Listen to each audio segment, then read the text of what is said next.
একটা অত্যন্ত গৌরবোজ্জ্বল একটি ইতিহাস রয়েছে এই স্কুলের।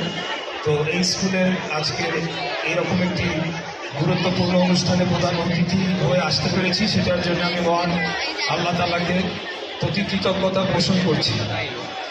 উপস্থিত সকলে যারা আছেন, আমি বিশ্বাস করি বেশিরভাগই বা অনেকেই ভোটার হয়েছেন বা অনেকে ভোটার হন নাই। তো যেহেতু সামনের 12ই ফেব্রুয়ারি বাংলাদেশের জাতীয় নির্বাচন অনুষ্ঠিত হতে যাচ্ছে, তাই নির্বাচন, দেশ, রাষ্ট্র, নগর, আমাদের সমস্যা, আন্দোলন, গণ অভ্যুত্থান নিয়ে একটি কথা না বললেই নয়। আপনারা জানেন যে গণ অভ্যুত্থানের অন্যতম মুখ বিগত জুলাই অভ্যুত্থানের একজন অগ্রণী সৈনিক, কয়েকদিন আগে তিনিও একটি ঢাকার আসনে সম্ভাব্য প্রার্থী হতে চেয়েছিলেন।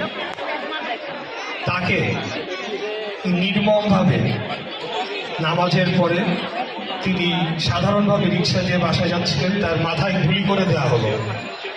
এখন ওই ঘটনাটি দেখার পরে যে কেউ প্রার্থী অথবা যারা নাগরিকরা রয়েছেন, আপনারা মনে করতে পারেন আমিও তো অনেক সময়